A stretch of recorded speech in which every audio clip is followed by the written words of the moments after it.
I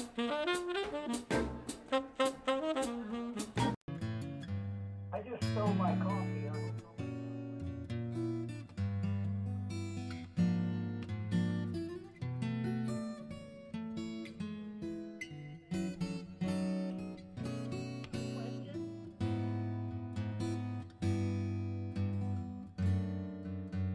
If you do, Rhina, you'll need to unmute yourself. Okay. Okay, now I can hear you. Can you have a hear me? Now I can, yes. I just wanted to say I'm always here, even though I don't have a picture. That's all. Nothing important. Okay, thank you. It is 9:30, so I'd like to start the meeting. How do you take the hand?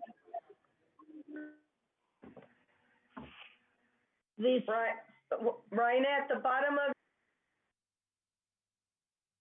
Are you speaking, Debbie? I'm looking. Lower hand. There we go. Good. Thank you. So it's 9:31, the special open meeting of the corporate members of the Golden Rain Foundation of Laguna Woods, a California nonprofit mutual benefit corporation, is Friday, February 11th, 2022, 9:30. Laguna Woods now calls this meeting to order. So the next item is the Pledge of Allegiance. And Elsie, would you please lead the Pledge of Allegiance?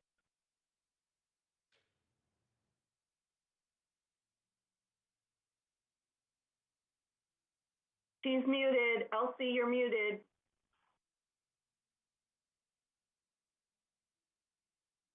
There we go. Ready? Begin. I pledge allegiance to the flag of the United States of America and to the republic for which it stands, one nation, under God, indivisible, with liberty and justice for all. Thank you. So the next item is the approval of the agenda. Are there any additions to the agenda? So Grant, President Carpenter? add an item, would you? Right. Yeah. If you wouldn't mind adding appointment of the Inspector of Elections? Okay, that would be 4. Yes. And who is going to be the Inspector of Elections? It is the person on the screen there, Constance Sorensen. Constance Sorensen? Constant, okay. All right, thank you. Are there any other additions? So if there's no other additions to the agenda, is there, by unanimous consent, the approval of the corrected agenda? Okay, so I'd like to go on to the next item. And the next item will be basically the election, the approval of the Inspector of Elections. So I need a motion. This is Juanita. So move. I so move. I second. So move. And I second. Elsie. All right. Are there any objections? There are. President If Carpenter? there are no objections. Could we, for the motion, could we have the corporate members make the motion?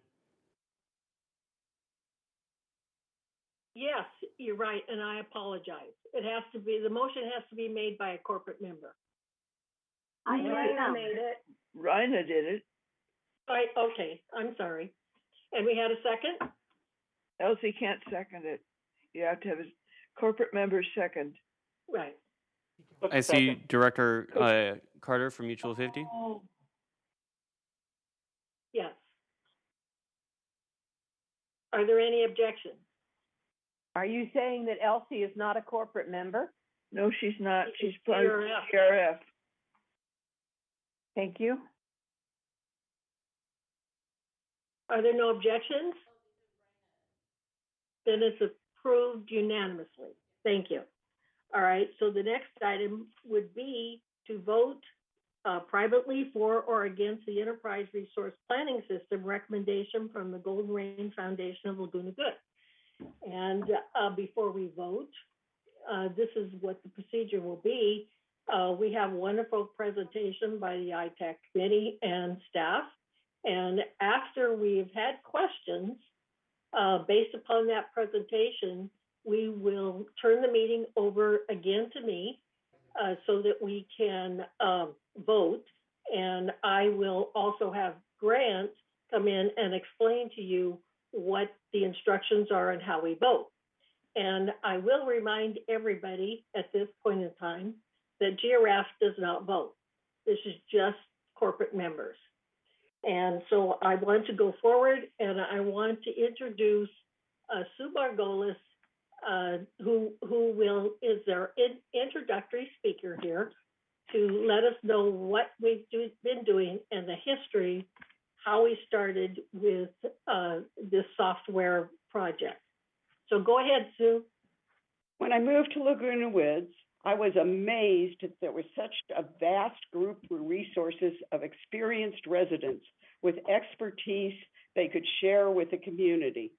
Then when I became president of the United Mutual, I felt the quickest way to tap this resource was to form research groups using experts in the community who were not on boards, but interested in some of the specific problems that lay before us, such as water, data, solar, and so on. These are the people who would help guide our decisions in finding solutions to our current problems. A major spark in creating the current group came from a fellow board member, Andre Torin, who saw an urgent need for real-time data analysis and a better operating productivity. He and I started to search for an ERP, customer relation management system, that would meet the village needs.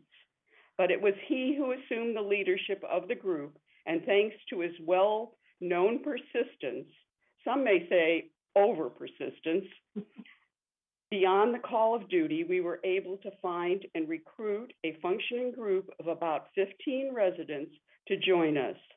Andre and the team searched for all possible turnkey packages available and put together a timeline for implementation, a methodology for selection. In parallel, Chuck Holland put together the current as-is status of our current system as a baseline. The research group was then able to rate more than 20 packages that would suffice for our needs against our current baseline set of products. At this point, it was necessary to get the stakeholders involved, and it was decided that this was no longer a research endeavor, but a project. So a GRF ITAC committee was formed to complete the selection and drive the project forward. And that's why we're here today. Thank you. Now, Debbie Dodson will be taking over correctly. That is correct. Yep. I'm going to share my screen with everybody, and if everyone could make sure they're muted, that would be great. Well, I need Grant to let me share my screen. One moment, please.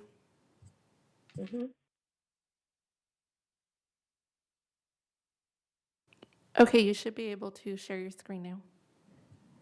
Okay, and also I just want to remind everybody, I do say this during the presentation, but we will be happy to take your questions and concerns at the end. And you're welcome to put question mark in the chat box, and the corporate secretaries will keep track of that, and we will call on you. Okay, everybody should be able to see a presentation on their screen. Is that correct? And you just see the presentation and nothing else, correct? Correct. Yes, it looks good. Okay. It looks very good. All right. All righty. I'm trying to get my screen adjusted here, so give me just 1 second, please. Okay. Let's see. 1 second. I'm really sorry. Last time I did it, it worked just fine. That's what you get with technology. Okay, well, thank you, Sue, for the introduction. Hang on, the slideshow won't start on my side, so just give me one moment.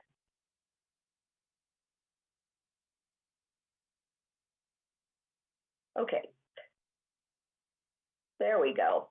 All right, well, I'd like to thank Sue for the introduction and welcome to our formal presentation on our technology modernization plan for Laguna Woods Village. I'm Debbie Dotson, one member of a team collectively known as the ITAC, as Sue just mentioned. We've been meeting for several months weekly, working countless hours, and are really excited to be here today to discuss the technology future here in the village. So when I was thinking about this, do you remember the first TV you watched? Chances are it's much different than how you watch TV now. So times change, things change and become obsolete, and that's where we are here today. Today we plan to talk about the past, the present, and our proposal for the future. In our community, we must always know where we have been to plan where we must go in the future. Our goal here today is to discuss how this project came about, why this committee was formed, who was actually involved, discuss the extensive process that was undertaken, and our conclusions based on this research. We really thank you for your attention today. The project stakeholders here are the residents who will benefit for years to come by these improvements, board members who will be able to access report information quickly, and the staff of VMS, from the executive team to the department managers, who will have real-time dashboards and data at the click of a button, down to the staff and end users who will see great improvements in the flexibility and ability to do their jobs more effectively, allowing for enhanced productivity and greater job retention. The 8 members of this committee devoted their time and expertise to work on all aspects of this process and bring you the very best option for our community. Each member will now take a moment to introduce themselves and give a summary of their relevant experience in the technology field. I'd like to call on Jim Hopkins. Oh, thank you, Debbie. My background is in primarily finance and operations, and as CFO of several companies, I participated in the introduction and development, as well as installation of several ERP systems. We call them financial systems, business management systems back in the day. So it was a pleasure to lead this group of very, very competent and forward-thinking executives here. And I'll turn it over to Bunny. Okay. Thank you, Jim. Basically, I've been working in the business field since I was 14 years old. And my major career was in contracts and purchasing. But by being in that field, I was also involved in all the aspects of business. And the biggest technology experience that I had was at Beckman Coulter when we installed Oracle for the entire world, because Beckman Coulter had businesses all over the world. And thank you, and Sue's the next one. I was lucky to start my career in the 1960s when using computers for scientific algorithms as well as for information systems was just taking off. It was the early days of validating paths to the development of robust information systems in a well-structured, ego-free ways. I have 2 degrees in computer science, advanced, and I have been using computers since 1964. I've taught computer science at the graduate level. I have experience in the development of software conforming to NASA specifications. I've sold computers and systems for Data General, been the IT director for a utility company. I've been the director of marketing, quality, manufacturing engineer, and product development for a large electronics firm. I've been given the responsibility of both buying and selling millions of dollars of software. These promotions in management, I believe, were fostered by being mentored by older, more experienced veterans of the computer industry who saw something in me and from whom I learned quite a bit. The next person is Debbie Dotson. Thank you, Sue. I have over 40 years in business and technology. In the late 80s, I helped write a software program to run my medical facility, and in the early 2000s, procured software programs, handled the implementation, and became the system administrator for a hospital-based clinic, and then was hired by that software company to implement it into clinics all over the country. For the past 17 years, I've held a variety of roles in technology. I've sold software and hardware, been a technology trainer. I actively used the ERP NetSuite from 2016 to 2020. I possess a graduate certificate in technology integration and a master's degree in learning and technology, and I currently work as a professor teaching technology at a major university. I'll turn it over now to Lynn.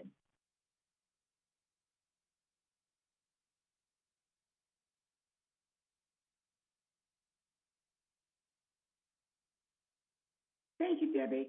I worked my entire career in IT from the mainframe days with punch cards to the digital age, starting on the ground floor in a company where they started computerizing, working with mainframes, then PCs, and networking with all the necessary software and hardware. I led a department that had PC hardware, software groups, a training department, along with programmers, network engineers, and more. Along the way, I was able to get my MBA and move into management. 3 years before retiring, I had a help desk installed, very much like we have for resident services here. During that same year, I purchased our first large Microsoft software license for company-wide use at a cost of $3 million. That's when the company woke up and realized that we were going full-fledged into a world of technology. I retired 20 years ago, and although I'm rusty, I've never got the concepts, the terminology, and how it all works. Thank you. And then I'll turn it over to Diane Casey. Oh, Diane Casey. Yes, hi. Hello, my name is Diane Casey. I've been a here for 17 years and a board member starting my second year, and I've been involved in the ITAC committee and got to see all the demos and everything that was going on with it. I'm a retired CPA. I specialized in medium-sized businesses, installing accounting software, both installation and maintenance, data transfer, backup, and restoration, along with all the other things CPAs do, financials and taxes. Thank you. And Mark Laws is next. Thanks, Dan. Good morning. As mentioned, my name is Mark Laws. I'm the newest member of the ITAC, having been newly elected to the third board this past October. I have over 40 years of experience working in information technology departments for large high-tech companies in Silicon Valley. I started out as a computer programmer, and by the time I retired, I was directing a team of over 150 IT professionals. Over my career, I've been involved with the implementation of well over a dozen systems, such as the one that's being presented to you today, systems that, once implemented, help make the staff more productive, help save the company money, and improve customer satisfaction. And Chuck, now over to you. Thanks, Mark. Appreciate that. Yes, my name is Chuck Holland. I'm the only staff member of the Information Technology Advisory Committee. I work for, I report to Siobhan Foster. We work for Village Management Services. I have a pretty long and lengthy career. I've been in the technology field for 30 years, starting with military systems, communication systems, to IBM mainframes, to Windows-based systems, and now to cloud-based solutions, which is what we're talking about here today. Some of the experience that I had, I've worked in the medical industries, the real estate industries, and as well as the active adult industries. In a past career, I was the national director of software implementation for a very large private company and traveled the country doing software implementations, what we're about ready to embark upon. So very wide-based experience for this type of work. Thank you. All right, thank you, everyone. So collectively, we possess more than 350 years of combined experience in technology, executive leadership, business management, and accounting. And we represent GRF, United, Third, and VMS.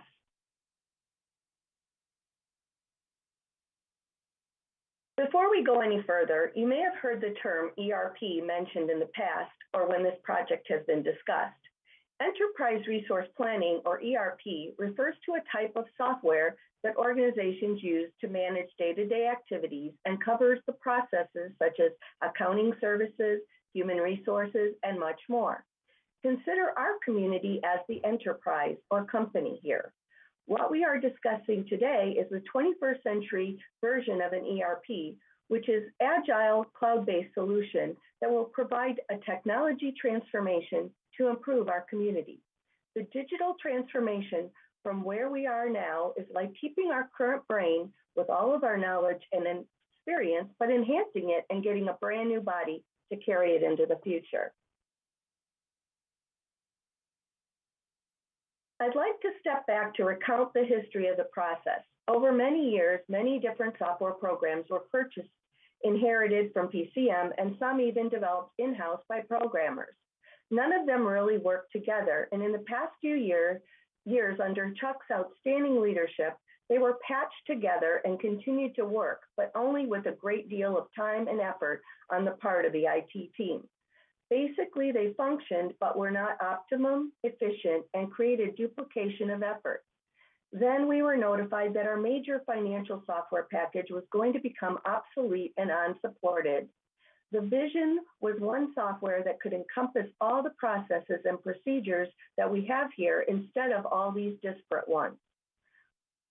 They created a list of functions that are necessary from all departments and produced a list of about 20 possible companies who provided these software tools. Then on a fateful day in October 2020, our entire system was hit with a ransomware attack that stopped us cold. After an amazing and heroic effort by Chuck, his staff, and other partners, they got things fixed and secured as quickly as possible, moving some processes and our data to a cloud-based environment for security.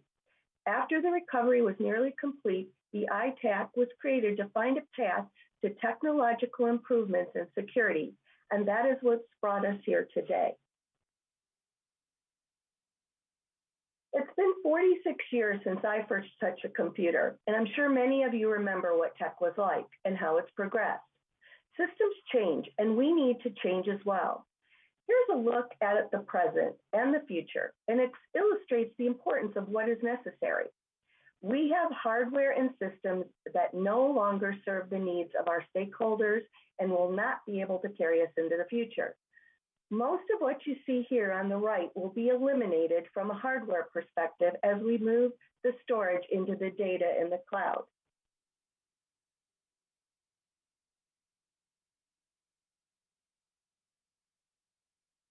We're going to move to consider that we're an old TV set. We have a fuzzy picture, poor sound, no parts available should a repair be necessary.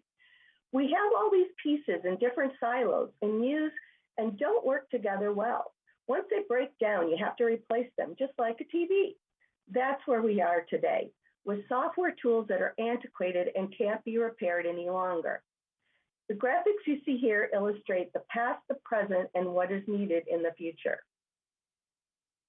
In the last graphic, you see what the process will be completed virtually in a cloud-based environment and secured there with redundancy and overlapping systems for that safety.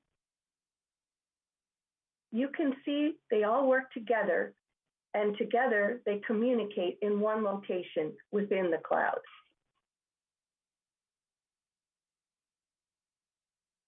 Our goal as a committee was to find technology tools to improve data security, improve service levels, optimize processes, eliminate waste, increase collaboration, increase employee satisfaction, which ultimately leads to improved performance.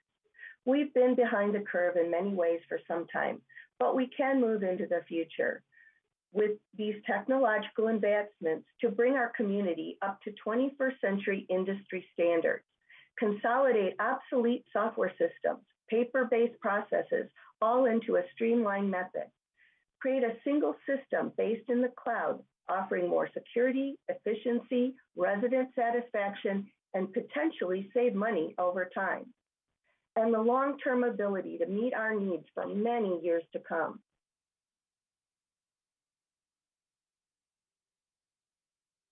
As mentioned earlier, the origination of the process was the software research group, which identified the functional requirements, researched the available options, and identified the stakeholders.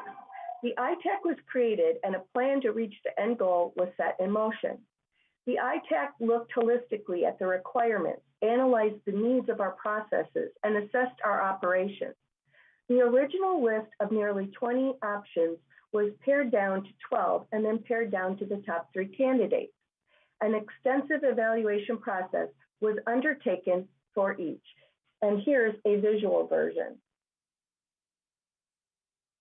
The flow chart indicates the depth of our work, which included interviews, extensive demonstrations with not only the ITAC committee, but a broad selection of the stakeholders and end users with VMS and a total of over 50 participants.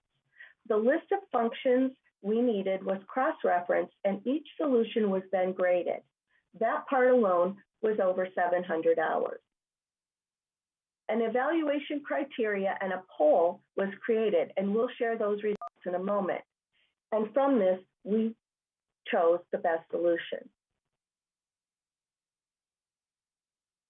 The original possibilities you see here on your screen, those came down from the original 12. So we came down and we got to the top 3. And those were the candidates who could fulfill most of our needs. Xerion, Microsoft Dynamics 365, and Oracle from NetSuite. We are sharing today the summarization of the work that was done and documented to get here today. In the first pie chart, you see the people that participated in the software evaluation. So you see the breakdown there. Then on the graph to the right, it's which ERP software interface did you like the most? And you see Microsoft was at 71%.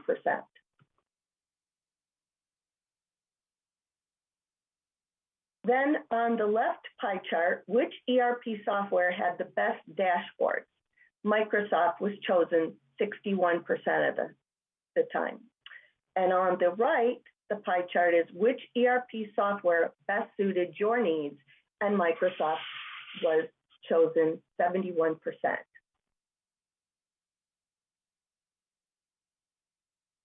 At the end, which ERP company would you trust the most? 92% chose Microsoft.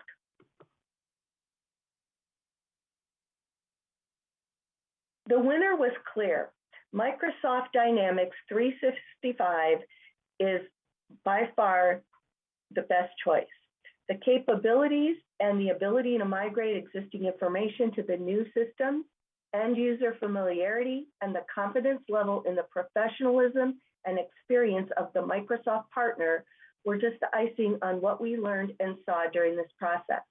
NetSuite had some good qualities, but the user interface was difficult, and we were not as confident in their project team. And initial cost estimates were more than 4 times any other solution. While Xerion was a good product, it was not as robust, and their project team was very small. The company didn't instill the level of confidence we need in a long-term partner.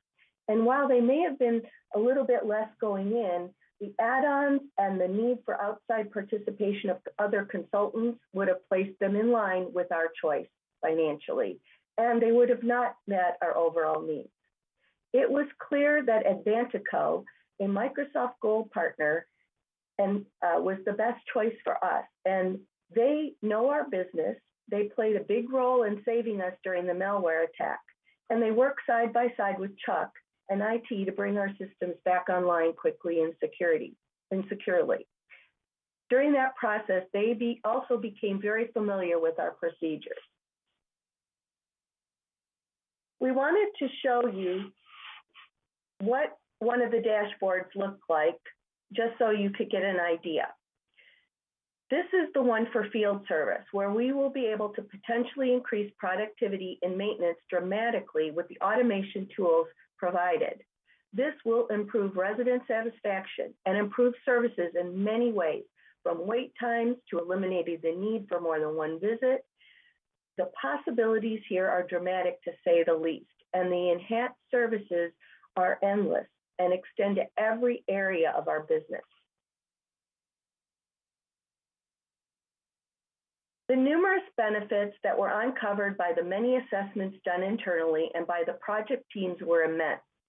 Better customer service and resident satisfaction, improved financial processes and the reporting of data, enhanced budget process, elimination of paper processes, streamlining resale processes for faster completion, enhanced maintenance procedures, scheduling, field operations, and service delivery improvements, staff retention, and upgraded security with built-in redundancy in the event of another incursion, and so many more. We know that this might be just the tip of the iceberg of the overall performance improvements we may see in every area of our business here. At the end of the day, we are a customer service organization, and improving that is our mission. I would like to turn it over now to Jim Hopkins to discuss the financial considerations. Thank you, Debbie. This infrastructure project is expected to require up to $4 million funded via the GRF reserves, and there's no impact on the reserve allocation of our HOA fees as a result. The amount is about $600,000 less than what was used to calculate the 10-year reserve for a financial system update, which assumed a now outdated and obsolete approach. As Director Dodson said, the old way of buying software to install is no longer viable. Software is now a cloud service that even eliminates some on-premise hardware. Thus, most of the software and hardware investment cycles that we had in the past have gone away, and it's actually more efficient. In fact, you will see by the analysis that the investment will have a direct positive impact on operating expense without attempting to calculate the usual ROI based on improved efficiencies. And we know those efficiencies will come as a result of this ERP system. The savings in IT department license fees alone are sufficient to justify moving forward. We are certain that the increased operating efficiency, service levels, information availability will also result. Looking at the top two lines, we see the old technology reserve estimates versus the new technology reserve estimates over 5 and 10-year periods. With the old technology, which again assumes primarily financial software and hardware requirements, you see that the estimate is $2.4 million and $4.9 million over 5 and 10-year periods. The new cloud-based ERP systems require about the same investment over a 10-year period, while our initial investment in the total solution product versus primarily a financial product is reflected in the 5-year financial analysis. And keep in mind that the $4 million is an estimate. The committee will stay intact to oversee the implementation, and our objective is to manage it well below that $4 million. The bottom lines reflect the current savings in IT departmental operating plan over 5 and 10-year periods. Keep in mind that these estimates reflect straight line estimates based on current IT department plans and are not adjusted for inflation or anticipated efficiency gains within the entire company. The potential savings in licensing costs over 5 years approaches $700,000, while the 10-year estimate is almost $2.2 million. The next chart. The next chart reflects the same operating estimates, but in annualized format. You'll notice that in the beginning, and looking at the top line, the orange line reflects our current spending. It's not inflation adjusted. And the yellow line would be our new spending, operating for licensing fees, et cetera, IT expense, under the new ERP system. So you'll see that at the beginning of our the project, there is some duplication of licensing fees as we transition to the new ERP system. So there's operating savings as well as savings in our reserve account as a result of this investment. And now I'll turn it over to Chuck to give you a snapshot of the implementation plan.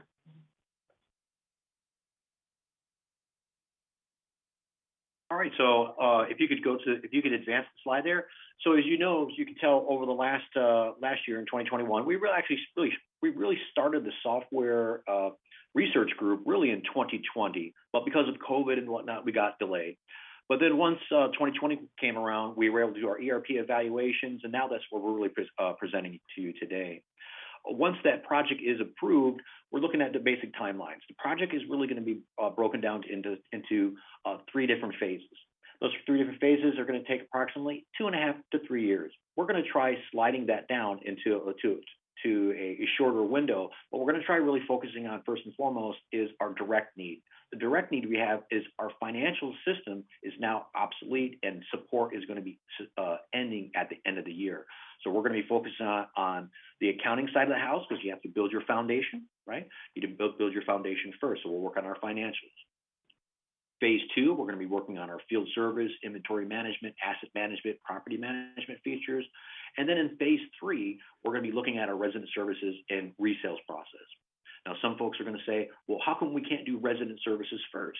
Well, here's a great example why. Let's say if we started with resident services first, and I had a resident that logged into the resident portal and they wanted to check their account balance, guess what? There's no balance there because we didn't do the financials yet. Or let's say a resident logs into the resident portal and they want to be able to generate a work order, but there's no work order system yet because we didn't complete it in phase 2. So these events have to be in a certain sequence of events in order for us to be able to achieve our final objective, which is complete digitization of our environment here. Okay, thank you, Chuck. And now we're going to be opening to questions. Let me advance the slide here. My mouse has decided to go to sleep. All right, well, we thank everyone for their attention, and we're ready to open the floor for questions. And I see Lynn already has her hand up. Madam Chair, I think we need to make a motion first. That's true. So, Madam Chair, is that okay with you? All right, I'll make the motion. I move that we purchase the cloud-based enterprise resource planning system as recommended. Thank you. Is there a second? Yes, I second it, Diane Casey. Okay, at this point in time, we will have discussion and we will have all the questions before there is a vote.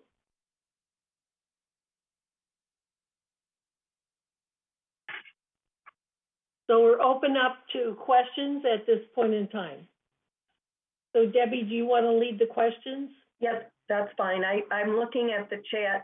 Let's see, Director Skillman has a question. Yes, thank you. A good overview of the product, but can you give us some more information about the company, Avantico, that's actually going to be doing the work, the implementation, et cetera? We're not going to be doing business, as I understand it, with Microsoft. We're going to be doing business with Avantico. Tell us about some of the research you've done for them and why should we have our confidence in them? Chuck? I can take that one. Thanks for the question. Avantico, they're a gold partner that's based out of the Southern California area.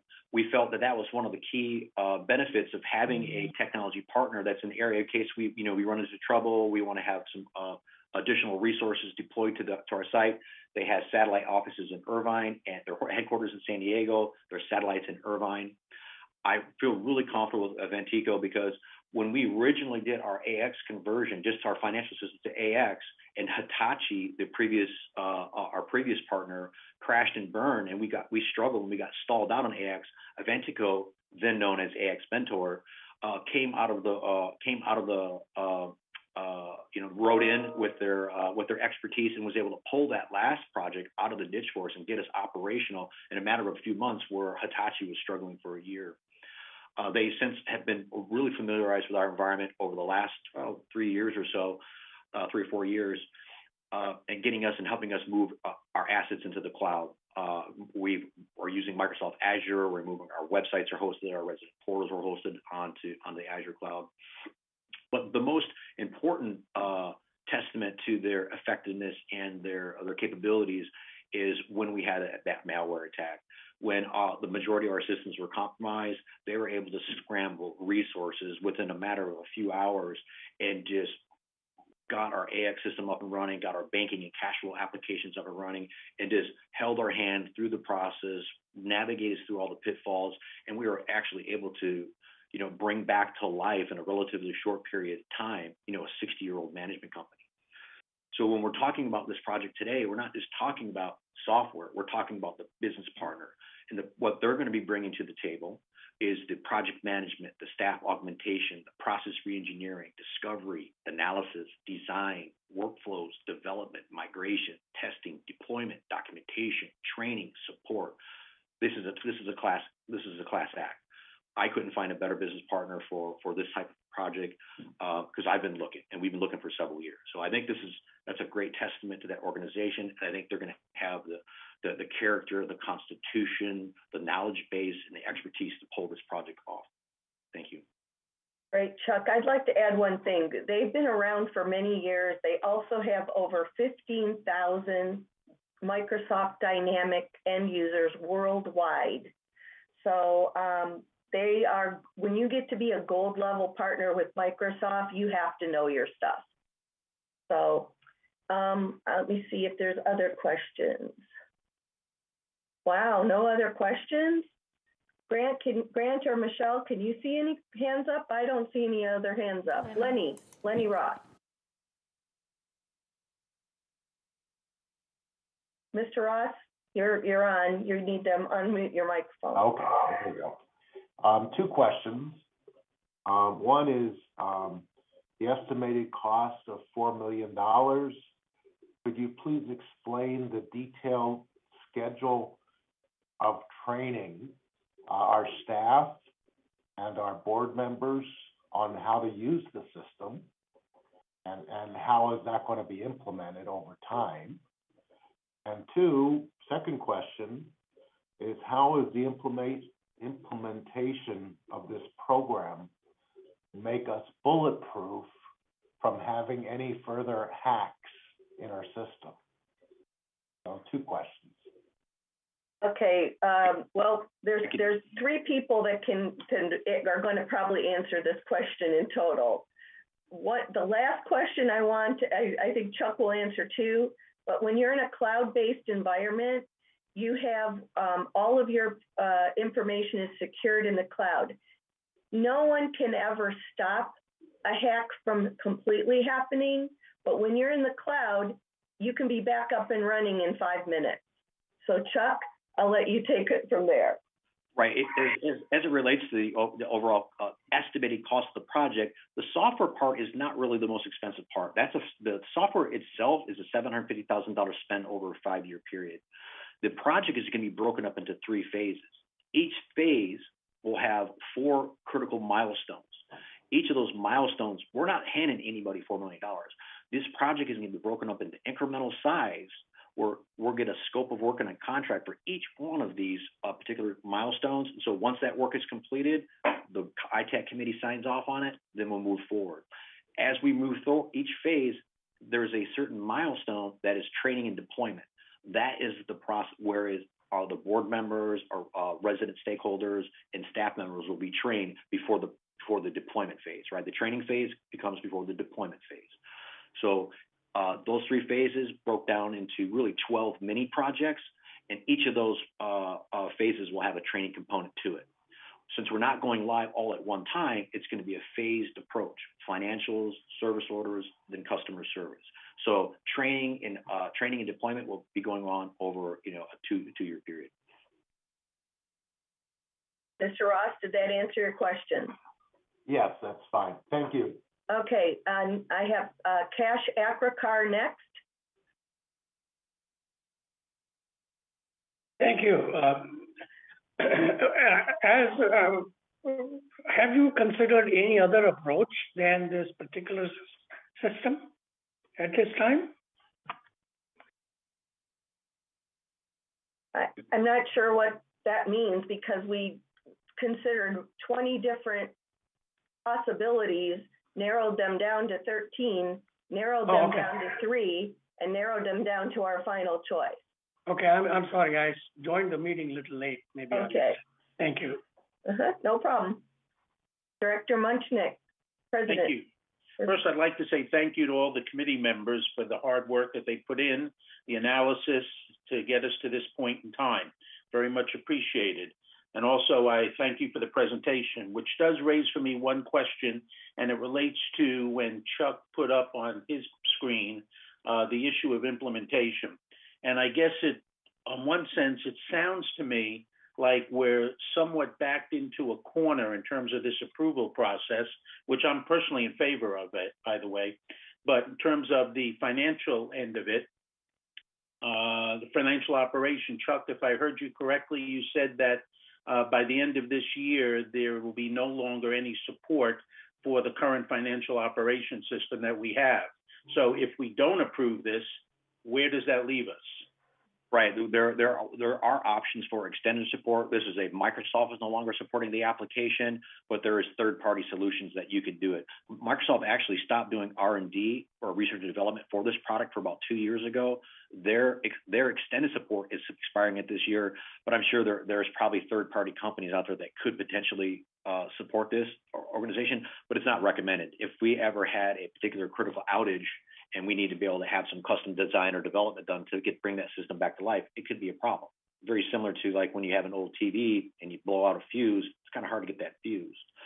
That application, that program that AX 2012 is written is a language that's pretty obscure. It's called X++. So it's getting harder and harder to find resources that still can code in that language. So I think moving forward is really the best solution forward. Now, this is not coming out of left field, right? In our capital plan, every 8 years, there is money set aside for a financial software conversion. So we're right on schedule with what we had planned 8 years ago when this original AX 2000 project was approved. We just didn't know it was going to expire in 2022. Back in 2012, when this project was originally, the current financial system was originally scoped out. Okay. I don't see any other hands. So President Carpenter, there are no other questions. All right, thank you, Debbie. And thank you, Chuck and Jim. It was a great presentation. So at this point in time, we will vote, and I will turn it over to Grant, and he will give us the instructions on how we're going to vote.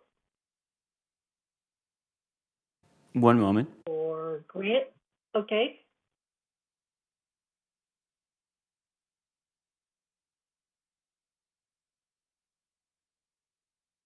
He did hear me, right? Yes, I did. One moment. Yes. Oh, okay, thank you.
Yes, we have 6 directors present for United. We have 10 directors present for Third Mutual and 5 present from Mutual 50. So we do have a quorum. So United, would you commence voting?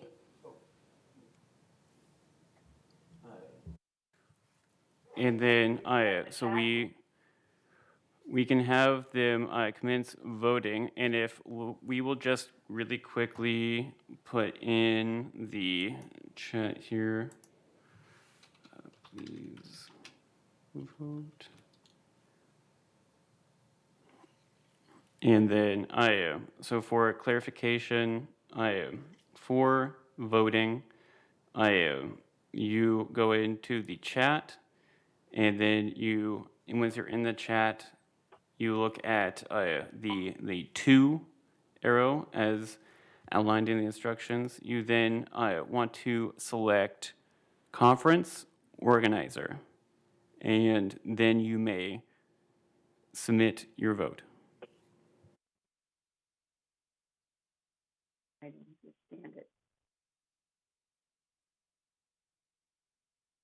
Hey, Grant, did you say there's 5 from Laguna Woods Mutual 50? Oh, never mind. Thank you.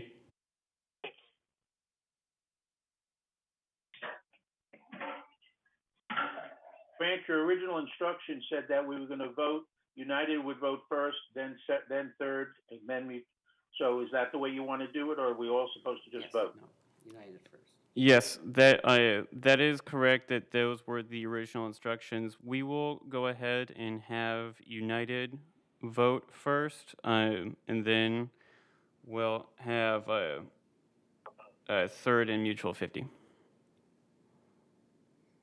Thank you.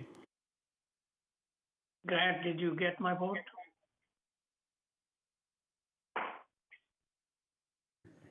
Yes, we have your vote. Thank you. I haven't voted. Do you have my vote? One moment, please. You have. I have a yes.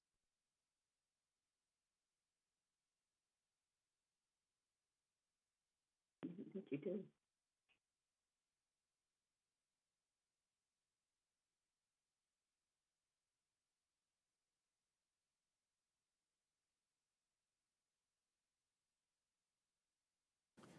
So I do apologize. So we are going to want to retype in a vote. It looks like there was some mixing up in the votes, and we just want to make sure that it's clear for recording purposes. Can we please have, at this point, only the United Board cast their vote? I apologize for any confusion.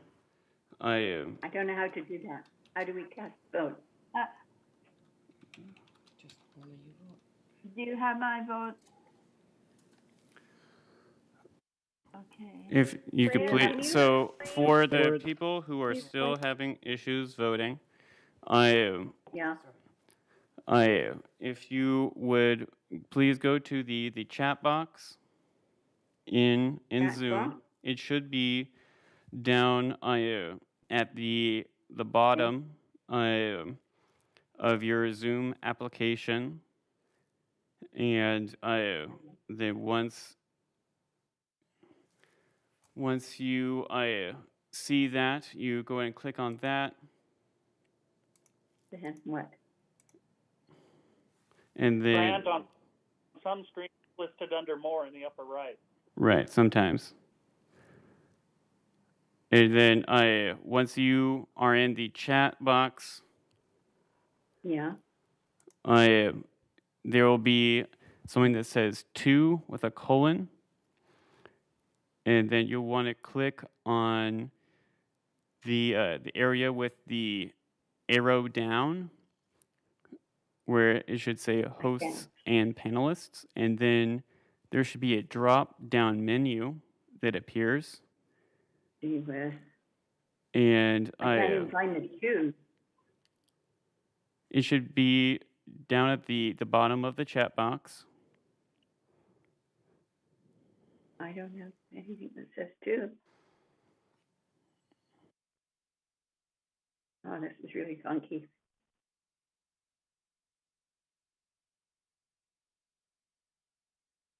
Say conference organizer.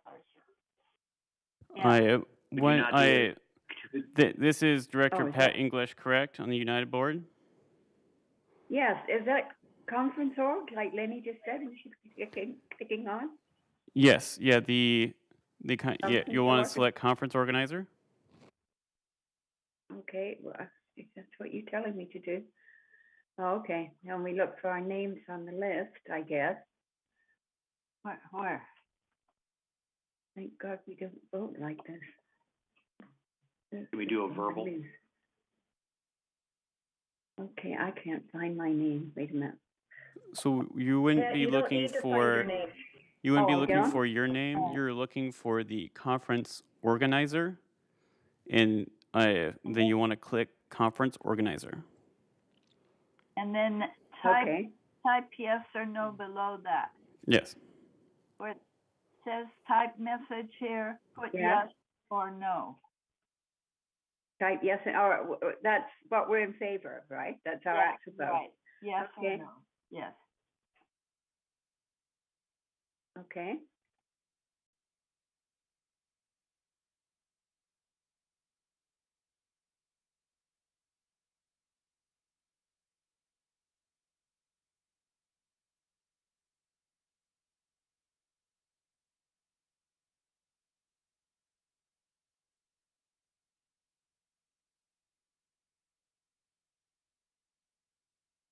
Oh, 4.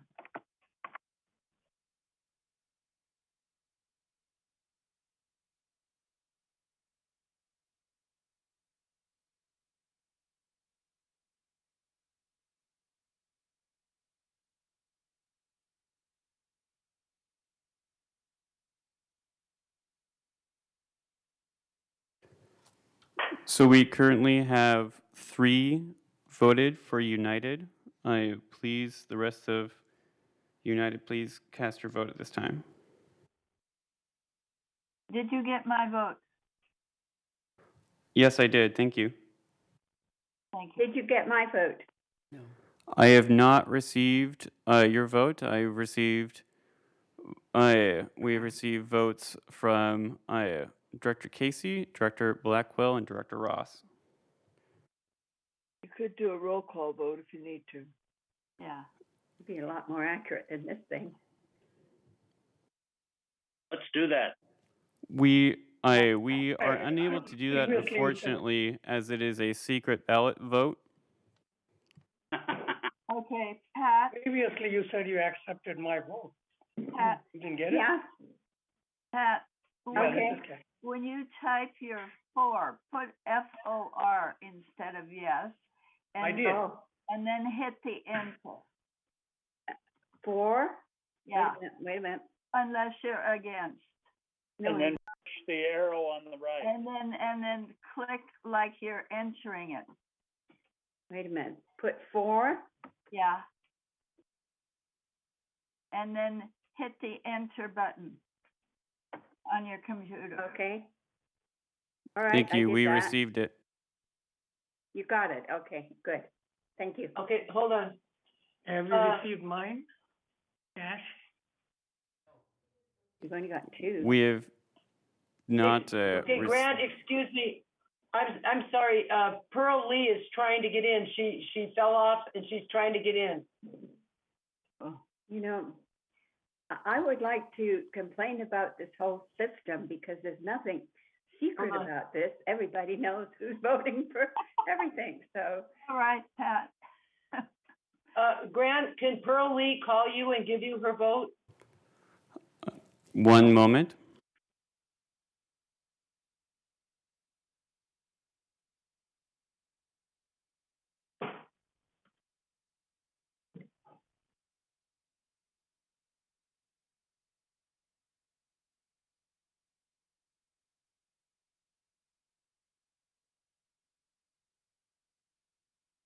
Yes, one moment.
One moment, we are currently trying to contact Director Lee.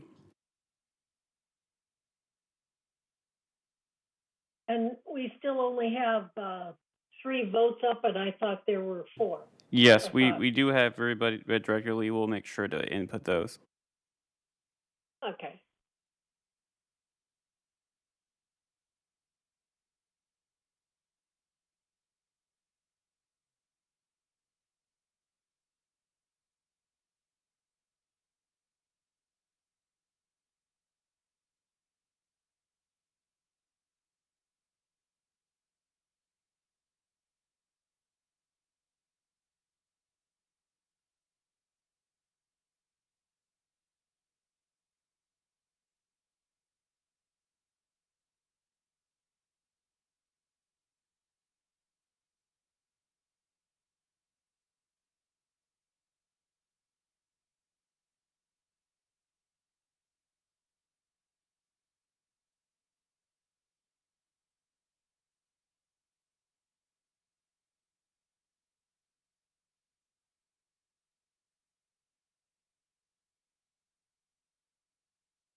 We are attempting to contact Pearl Lee on the telephone, and we will move on to the next board until we reach her. One moment, please. I will record the other 2 votes that we have here. Then if you have 4. 1, 2, 3, 4, 4 yeses. All right. We will now move. Is that my vote? We do. Thank you. We will now move to the third board. Please vote this time.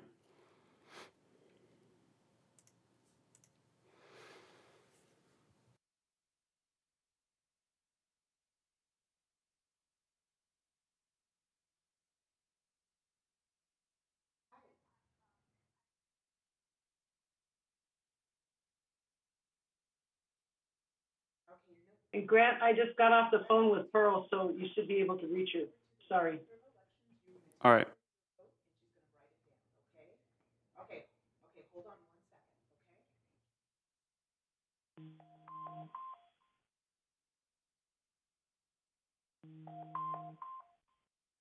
Grant, just to clarify, you want us to type the word for, not the word, or against, not the words yes or no. Is that correct? That is correct, but both myself and the Inspector of Elections, I would be able to understand the meaning of yes or no, but yes, the motion is for or against. That's correct. Thank you.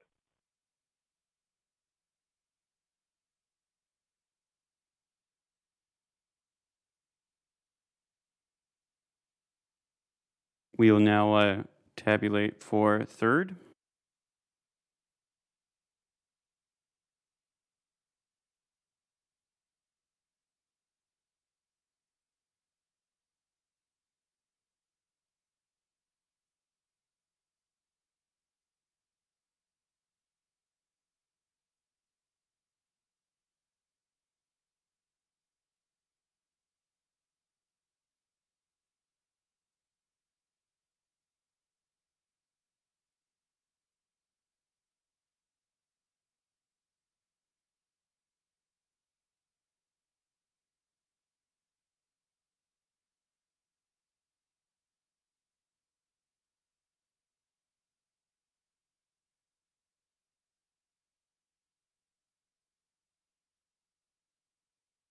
One moment, please. We'll try to reach out to directors for them to submit their vote. 1 second.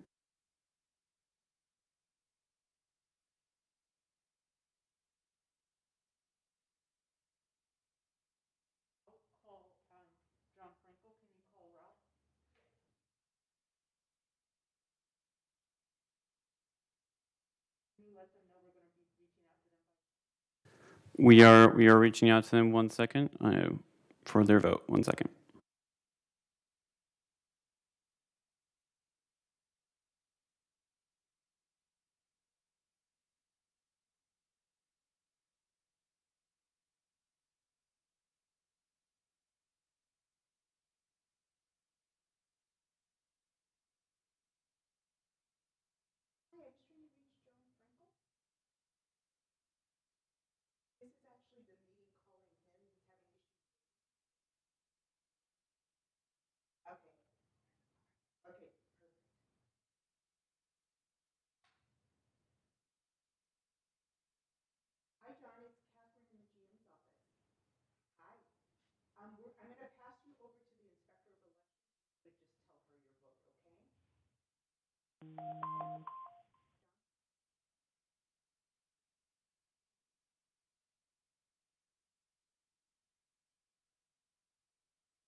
We'll now complete United's tally. 1 second.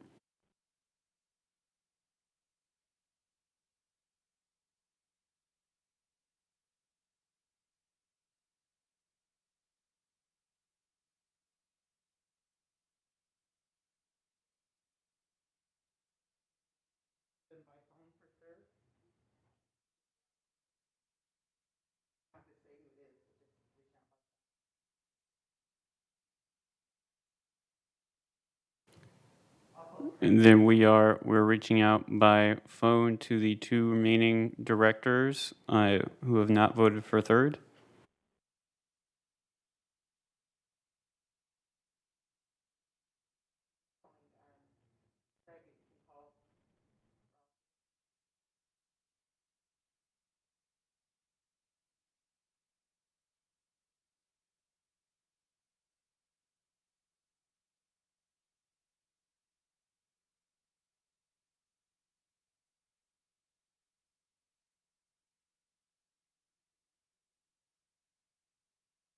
Did you get Pearl's vote? We have all votes from United, and we are just waiting for 2 votes from third. But we can, at this point, we can have a mutual 50. vote at this time in the chat box.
Is he actually on the meeting? Because I didn't see him originally.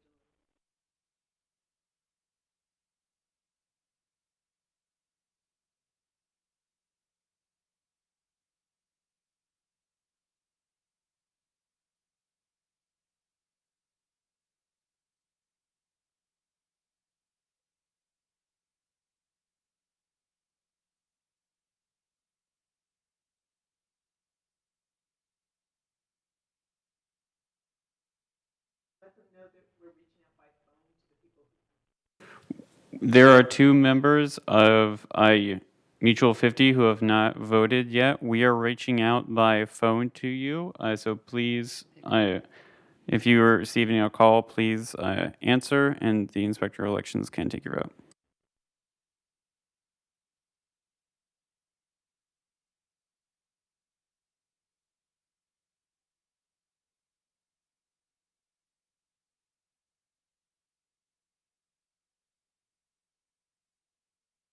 Grant, this is Pat. I accidentally put a little mark before the 4. Should I correct that now or what? You're fine. We have the vote that you have cast. We've received it, and it is fine. Thank you. Thank you. We're going to pass you over to the Inspector of Elections and you'll give. Yes, let me pass you to the Inspector of Elections. Oh, you voted in the chat box? Hold on 1 second. Okay, what are you voting, dear? I'm the inspector. What did you vote? You voted in the chat box. Okay, thank you so much. Bye-bye. I have Ralph Engel on the line too. One second, Ralph. Okay, now we're good. Thank you so much. Hi, Ralph. This is the inspector. How was your vote? Okay, yes, Okay, got it. thank Thank you you so so much. much. Bye. Bye-bye. Did John Carter vote? Yeah, John Carter voted. We don't have any. We don't have.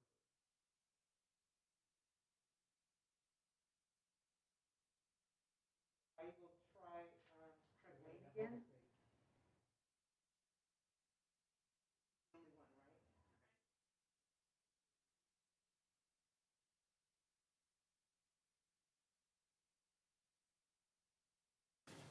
We'll now add to third. It looks like we are only missing one vote from third. One moment. We're reaching out by phone.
Yes, we have reached out to those that did not vote on screen, on phone, and we did get the vote, but one of the directors on third has left the meeting and is not answering the phone, so we are unable to cast his vote.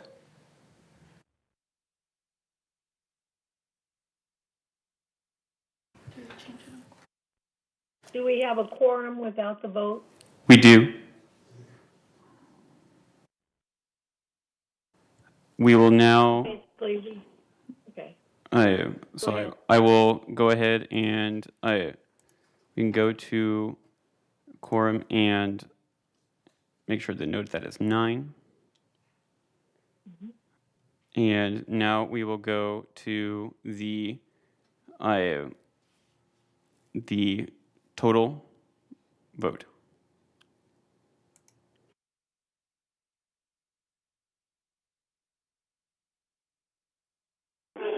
I will make this larger so that we can see it. Grant, you were only showing 6 votes for United. Weren't there more than that? There are only 6 directors present from United at the meeting.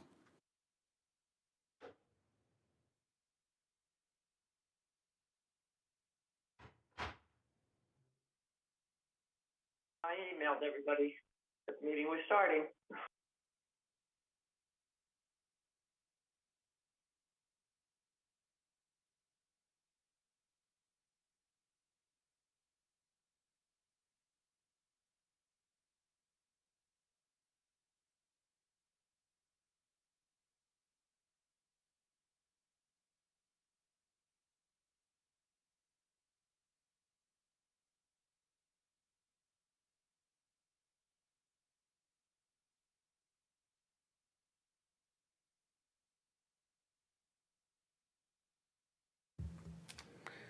The results, as you see on the screen, for 2,870, for third, 4,986, for mutual 50, 310, for a total of 8,166 for this, the vote for. And withheld was 574, bringing the total to 8,740 votes. Thank you. For clarification, the votes are, the weighted votes are rounded down to a whole number, which is why it is shown as 310, and then similar with third and United. So we have the number of manners, which is 311, and the weighted votes is a whole number, so it's just rounded, so that is why it shows as 310. That concludes then the vote.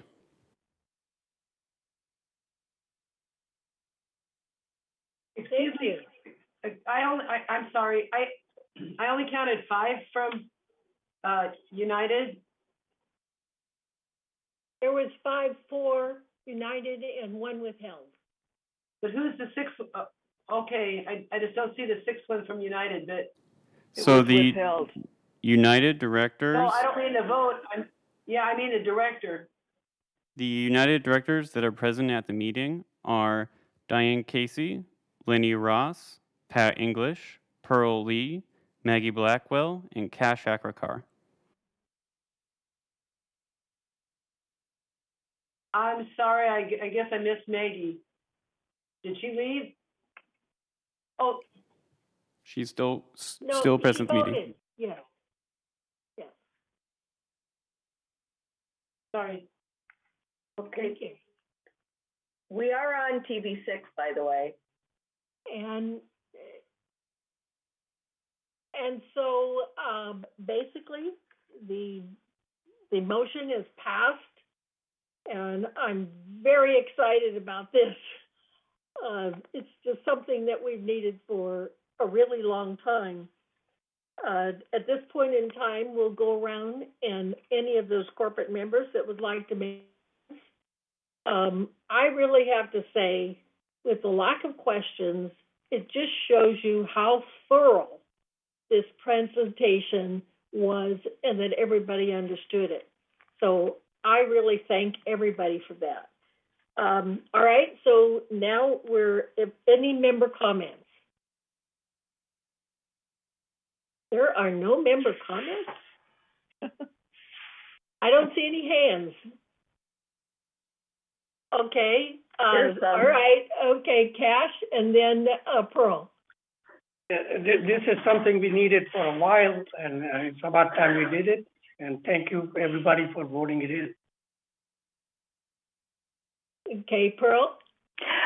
Well, I'm not really computer friendly, and I'm looking forward to learn all this new technology. And also, I feel that we really updated ourselves. We have to move on with times, and probably we needed a long time ago.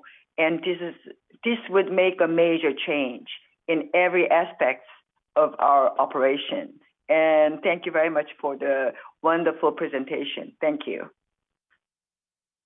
Okay, next, Maggie. I wanted to say that I was wondering who was on the panel, and when I heard all about qualifications, all of my fears and worries were just erased. So I was very, very impressed with the panel and all of your work. Thank you very much. It'll be great for the village. Thank you. Thank you. Diane? Yes, I just wanted to thank Chuck for all the work he did and the staff. It was so nice to see how involved the staff was in selecting. And also Debbie put a great presentation together with Chuck. And, it was fabulous, fabulous. Jim Hopkins too. Oh, yeah. Hey, Lynn? Diane just stole all my words, except I did want to say much kudos to Jim Hopkins for his excellent leadership of this team. He really did a tremendous job. But Debbie, the presentation skills she has and all what she did, putting most of it together, it was really great. But we could have done it without Chuck because he really, really has done a lot on this proposed project for a long time and brought it to where it is today. So I just really appreciate all the work that the whole committee did on it, especially those people that I named. And thank you. Thank you, Lynn. Pat? I'd just like to repeat what everybody else has said. What a fantastic job these guys have done. Thank you all for all your hard work. That's it. Thank you. Ralph?